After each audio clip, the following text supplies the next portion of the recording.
Au nom du Père et du Fils et du Saint-Esprit. Amen. Ici Monseigneur Charles Clément Boniface. Prie pour vous tous, qui que vous soyez, croyants ou non. Si vous avez des malades, nous prions pour leur guérison. Si vous avez des défunts, nous prions pour qu'ils soient dans le paradis céleste. Si vous avez fâché contre votre voisin, réconciliez-vous, faites la paix. S'il y a des problèmes dans la maison, entre la famille, entre les parents et les enfants, vous les enfants, écoutez vos parents. C'est le 4e commandement de Dieu. Vous l'homme, respectez votre femme. Vous, femmes, respectez votre mari. Ne critiquez pas les uns les autres. S'il y a un malentendu entre vous, faites la paix, ça vaut la peine. Même avec vos voisins, la paix, la gentillesse, la compréhension. Nous devons être des hommes et des femmes civilisés, spiritualisés, moralisés, lettrés. On est chrétien, on n'est pas. Eh bien, nous devons être parfaitement de vrais chrétiens. Un chrétien doit être la moitié du monde. Un chrétien doit être charitable, doit être gentil, doit pardonner les autres, doit supporter les autres, ne doit pas avoir des bagarres avec les autres, ne doit pas critiquer les autres. Un chrétien doit être un exemple, certainement. Nous devons, frères et sœurs dans l'humanité, frères et sœurs dans le Christ, aujourd'hui nous allons parler qu'est-ce que c'est un chrétien et pourquoi on est chrétien. Nous allons citer une parole d'Ernest Renan, un grand savant français. Il était spécialiste du christianisme et souvent était même contre le christianisme. Il critiquait le christianisme, mais il était obligé d'avouer en disant « Écoutez bien attentivement. Le chrétien puissamment a hâté la fin de l'esclavage. » Donc, grâce au christianisme, aujourd'hui presque il n'y a pas d'esclaves dans le monde. Le christianisme a civilisé le monde.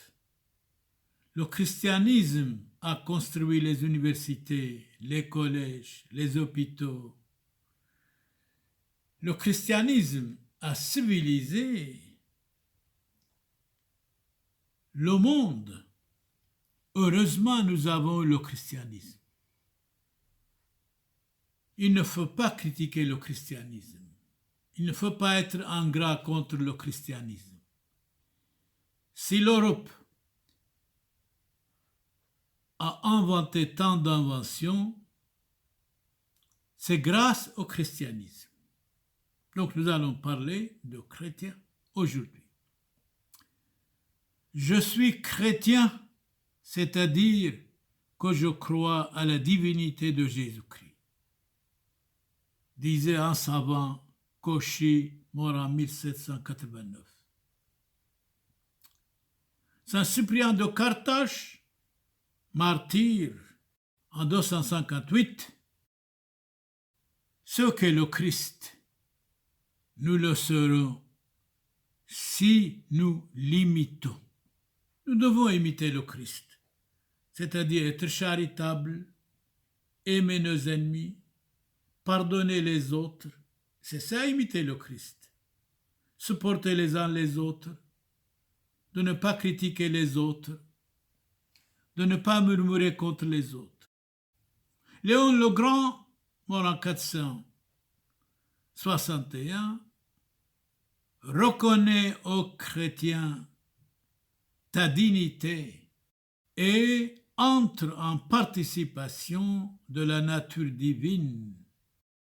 Veille à ne pas retomber par une conduite indigne en suivant les mauvais chemins et repentez-vous et ne pas retourner dans votre ancienne bassesse et médiocrité. Vous étiez médiocre, maintenant vous avez la noblesse, vous êtes converti, maintenant vous êtes quelqu'un. Respectez tes voisins, ta femme, ta famille, tes enfants. Formez-les, éduquez-les, spiritualisez-les. Soutiens-toi de quelle tête et de quel corps tu es membre. Vous êtes membre de Christ. Fénelon dit autrement, être chrétien, qu'est-ce que c'est? Fénelon est mort en 1715. Être chrétien, qu'est-ce que c'est? C'est être imitateur de notre Seigneur Jésus-Christ. De notre Seigneur Jésus-Christ. Tagore, un écrivain indien mort en 1941, dit ceci: si les chrétiens vivaient comme le Christ, l'Inde entière serait à vos pieds. C'est-à-dire tous les Indiens seront convertis au christianisme. Si les chrétiens vivaient comme le Christ, nous devons imiter le Christ, nous devons vivre comme le Christ, au moins 100%, au moins 10%. Nous devons imiter notre Seigneur Jésus-Christ. Donnons la parole à saint Antoine de Padoue, mort en 1231. Le titre de chrétien, qu'est-ce que c'est? Le titre de chrétien est un nom de piété, de justice. Nous devons être justes, nous devons être pieux. De charité, nous devons être charitables en même temps. De chasteté, nous devons être chastes, purs. D'humilité, nous devons chasser de nous l'orgueil et la vanité. De patience, nous devons avoir la patience, pas de précipitation.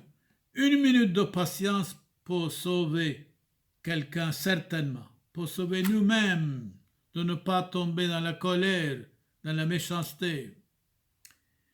Et de patience et de sainteté. Soyez saints comme votre Père céleste est saint. La sainteté, une journée de sainteté, ça vous vaut les péchés du monde entier. Et la pudeur, la compréhension, c'est ça le christianisme. Le christianisme, ce n'est pas de dire je suis chrétien.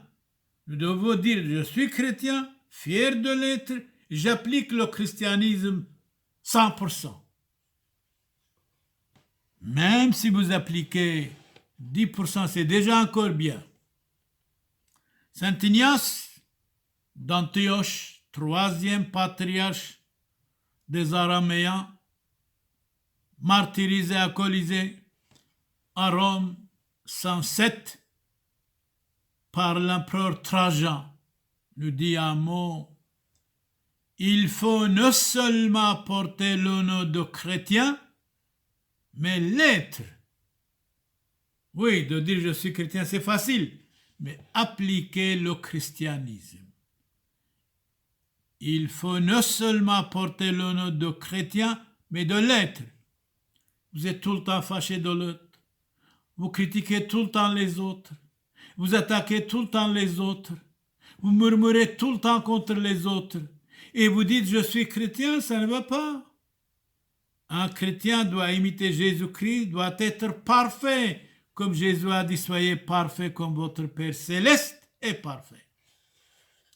Nous sommes souvent médiocres. Honte à nous. Nous devons porter le Christ dans notre cœur, Il faut non seulement porter le nom de chrétien, mais l'être vraiment. Donnons la parole à saint Augustin, mort en 430. L'amour des ennemis est non seulement la marque du chrétien, mais encore le témoignage le plus grand et le plus assuré qu'un homme puisse donner pour montrer qu'il est un vrai chrétien. Qui aime ses ennemis? Jésus a dit, aimez vos ennemis, priez pour ceux qui vous persécutent. L'amour des ennemis, même, est dans le christianisme. Donnons la parole à Tertullien. Tertullien est mort en 240.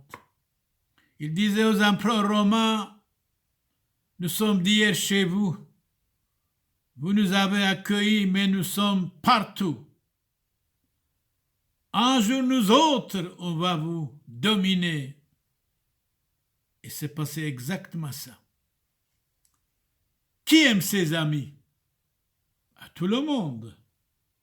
Et qui aime ses ennemis? Les seuls, les chrétiens aiment leurs ennemis parce que Jésus a dit, aimez vos ennemis, priez pour ceux qui vous persécutent.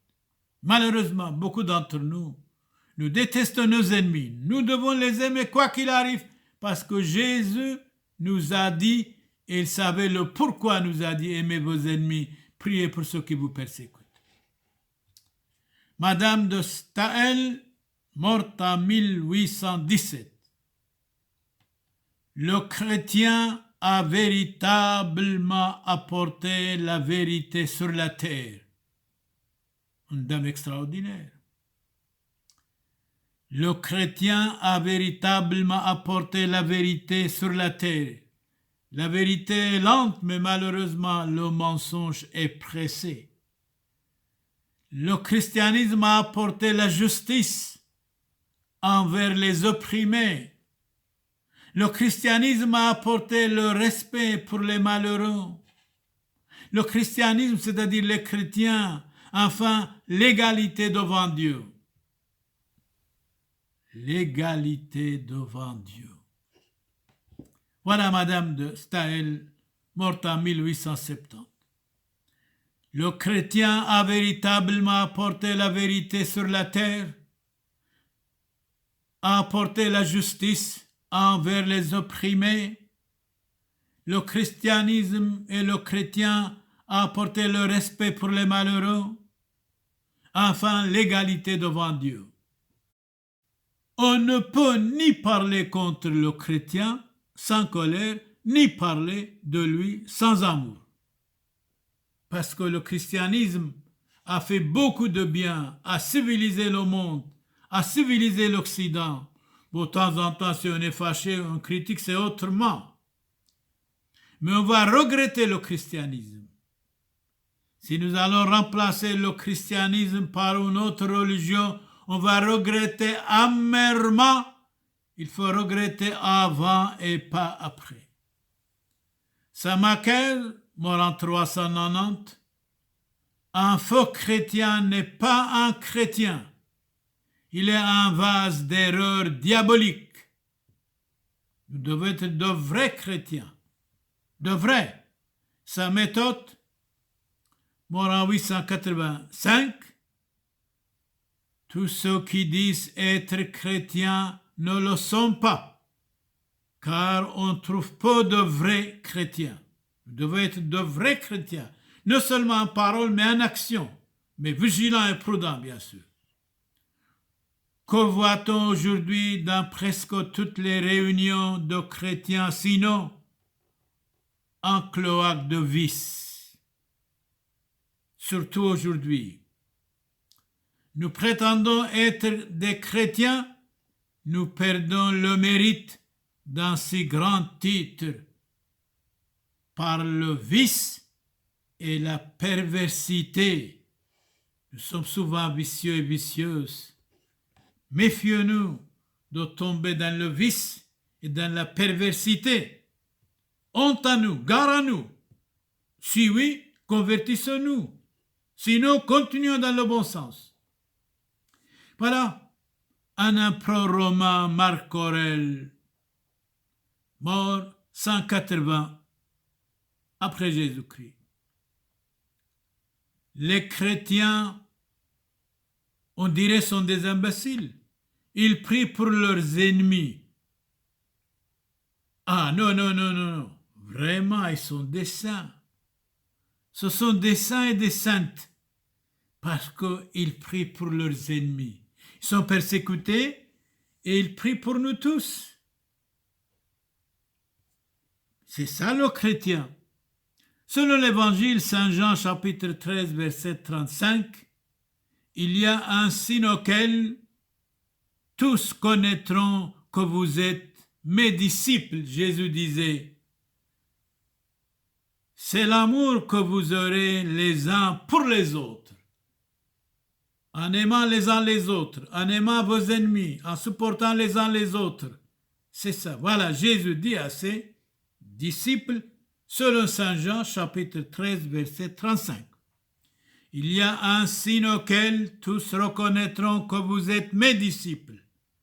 Et comment alors? C'est par l'amour que vous aurez les uns pour les autres. Malheureusement, souvent nous détestons les uns les autres. Nous critiquons les uns les autres. Alors ce n'est pas sérieux. Donnons la parole à Saint Jérôme. Saint Jérôme, mort en 420, nous dit, il est de l'homme de se mettre en colère. Ça peut arriver. Il est du chrétien de mettre fin à la colère, de dire c'est terminé, je ne serai plus colérique. Celui qui se livre à la colère montre qu'il n'est pas chrétien. Malheureusement, nous tous, de temps en temps, nous sommes colériques, nous devons chasser de nous la colère.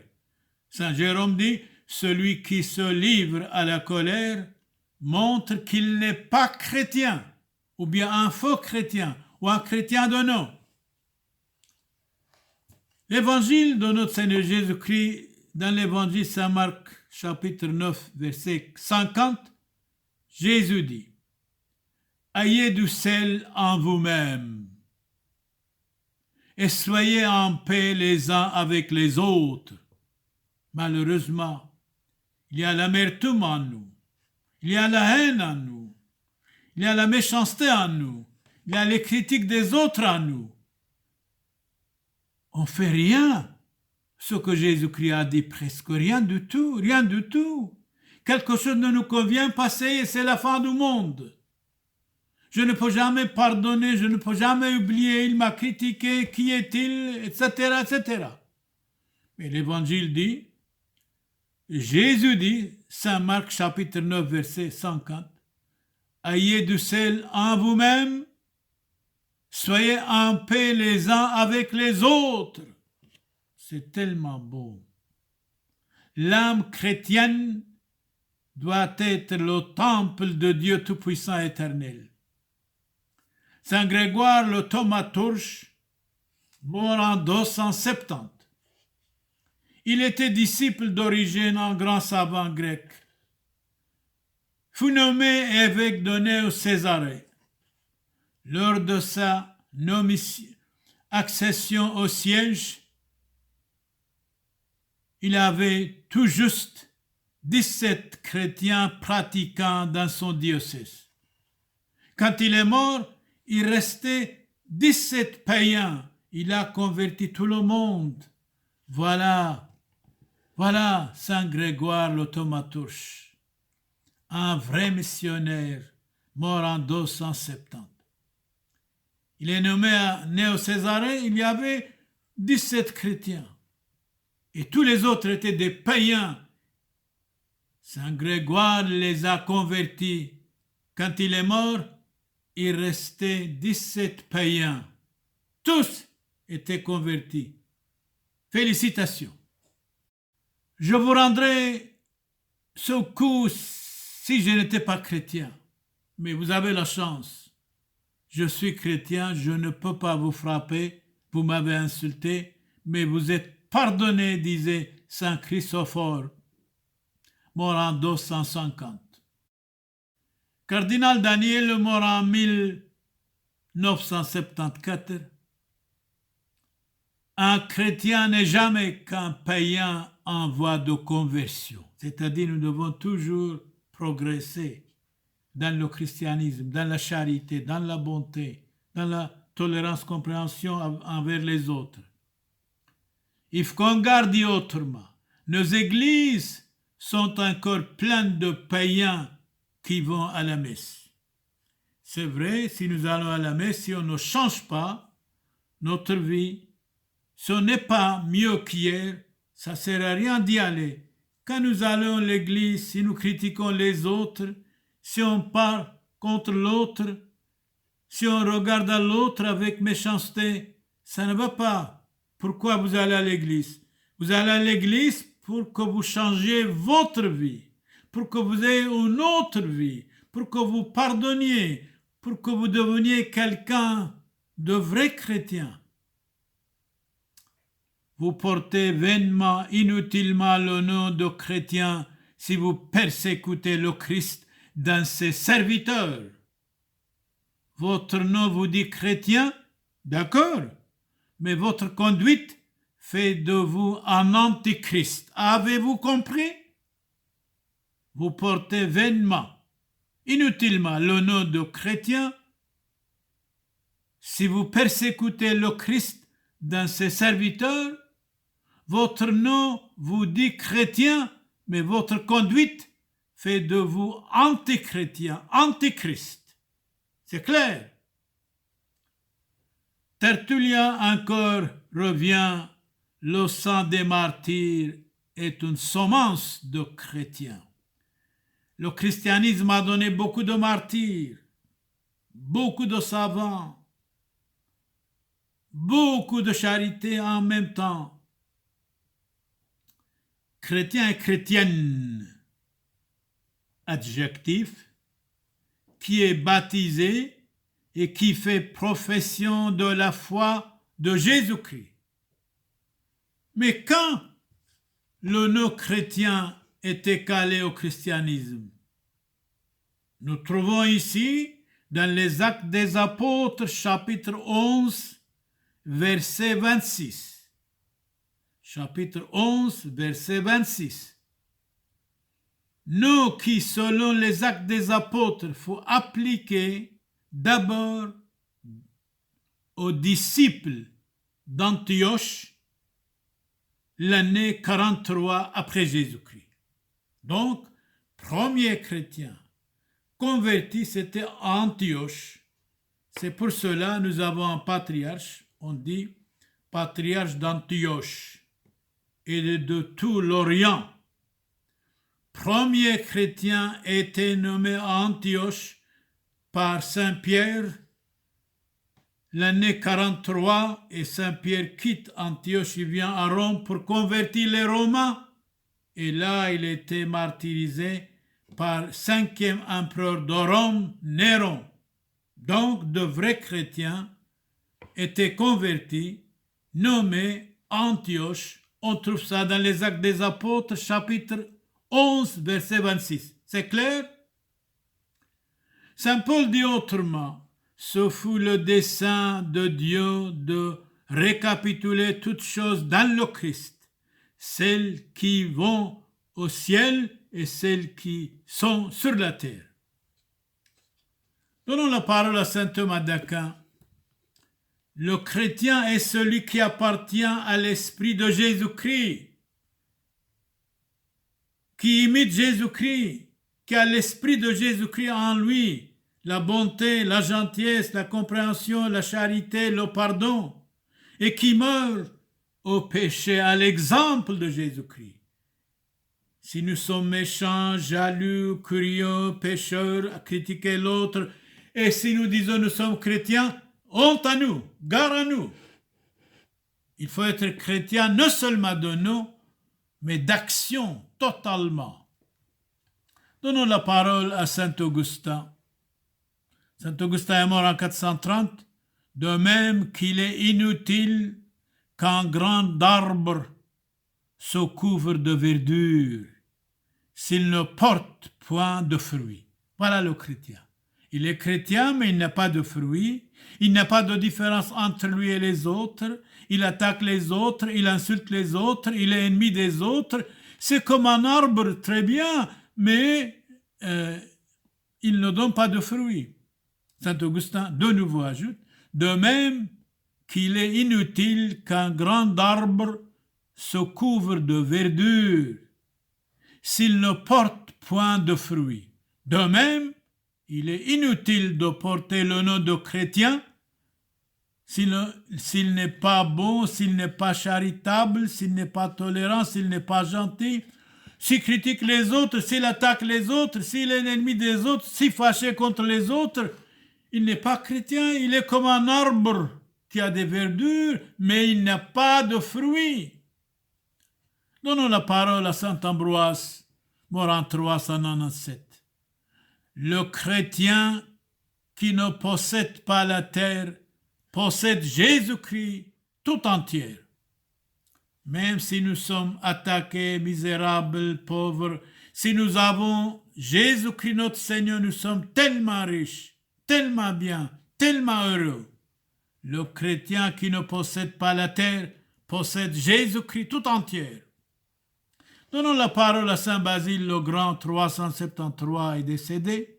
Si donc vous prétendez être chrétien, ça va très bien. Efforcez-vous de ressembler à Dieu et revêtez-vous de Jésus-Christ. Ressembler à Dieu, vous allez dire c'est très difficile. Le difficile a de la qualité, croyez-moi c'est facile. Gardez les commandements de Dieu, vous ressemblez à Dieu. Voilà la facilité. Ne pas tuer, ne pas voler, ne pas mentir, respectez vos parents. Mais si donc vous prétendez être chrétien, efforcez-vous de ressembler à Dieu et revêtez-vous Jésus-Christ notre Seigneur. Donnons la parole à saint Bernard. Les chrétiens ont reçu leur nom de Christ, puisqu'ils sont les héritiers de son nom. Ils doivent s'appliquer à être les imitateurs de sa sainteté. Saint Bernard a dit tout cela. Il est mort en 1153. Saint Anastas, le vrai chrétien est la demeure vivante et raisonnable du Christ, bâtie avec les bonnes œuvres et les saintes doctrines. Nous devons avoir les saintes doctrines, nous devons être vrais chrétiens, de véritables chrétiens, non seulement en parole mais en action. Le vrai chrétien est la demeure vivante et raisonnable de Jésus-Christ. Jésus-Christ doit être en nous, pour nous, avec nous, bâti avec les bonnes œuvres et les saintes doctrines. Dans la Bible, Osée, chapitre 4, verset 1, nous dit « La connaissance de Dieu a disparu. Aussi le blasphème, le mensonge, l'homicide, le vol, l'adultère ont inondé la terre. » C'est vraiment aujourd'hui le cas. La connaissance de Dieu est disparue aujourd'hui. Les gens s'en foutent carrément. Et aussi, il y a le blasphème, le mensonge, l'homicide, le vol, l'adultère ont inondé la terre maintenant au XXIe siècle. C'est dommage, c'est regrettable. Hommes et femmes, convertissons-nous. Changeons notre vie pour le bien. Ce sont vraiment les vraies femmes qui ont fait la chrétienté. Alors femmes, restez nobles, soyez vrais, gentils avec votre mari, avec les enfants, avec les voisins. S'il le faut, convertissez-les. Soyez modèles, vous allez modeler les autres. Ce n'est pas pour rien, le savant dit, ce sont les femmes qui ont fait les chrétiens, le christianisme, la famille. La famille doit être aussi la base de la chrétienté. De nouveau, nous allons répéter la parole de Ernest Renan, savant français, mort en 1892, souvent même antichrétien. Et il disait, il faut dire la vérité, le chrétien puissamment a hâté la fin de l'esclavage. Et heureusement, il y a eu le christianisme dans le monde, mais maintenant, beaucoup de chrétiens de chrétiens ont démissionné, y compris l'Église, y compris le sacerdoce, y compris les papes et les cardinaux. Ils parlent comme tout le monde. Convertissons-nous. Nous devons être des missionnaires de Dieu, de propager la parole de Dieu, la gentillesse, la compréhension, Jésus-Christ notre Seigneur, l'Évangile, d'aimer tout le monde sans distinction de classe, de pauvreté, de race, de religion. Convertissons-nous. Jésus a dit, allez dans le monde entier, prêcher l'Évangile à toutes les nations. Baptisez-les au nom du Père et du Fils et du Saint-Esprit. Je suis avec vous jusqu'à la fin du monde. Jésus-Christ est avec les chrétiens jusqu'à la fin du monde. Chrétiens, réveillez-vous, convertissons-nous et nous allons être bien. Chassons de nous le mal, le maléfique, visible et invisible. Revêtons en nous, venons vers Jésus-Christ et croyez-moi, ça va être la paix dans la famille, la paix dans le monde, la paix entre les voisins. Pour tous les chrétiens du monde, je souhaite, chrétiens et nous, je souhaite santé, bonheur, joie, réussite. Au nom du Père et du Fils et du Saint-Esprit. Amen. Ici, Monseigneur Charles Clément Boniface. Prie pour vous tous, qui que vous soyez, croyants ou non. Si vous avez des malades, nous prions pour qu'ils soient guéris. Si vous avez des défunts, qu'ils soient dans le paradis céleste. S'il y a malentendu entre vous et les voisins, faites la paix. La paix dans la famille, la paix entre les voisins, la paix entre l'homme et la femme. La paix de Christ dans le monde, la paix de Christ avec vous tous. Au nom du Père et du Fils et du Saint-Esprit. Amen. Dominus vobiscum. Benedicat vos omnipotens Deus, Pater et Filius, et Spiritus Sanctus. Indulgentiam absolutionem et remissionem peccatorum nostrorum tribuat nobis omnipotens misericors Dominus. La paix avec tous, beaucoup de bonheur, de santé, de réussite pour vous tous. Ainsi soit-il. Amen.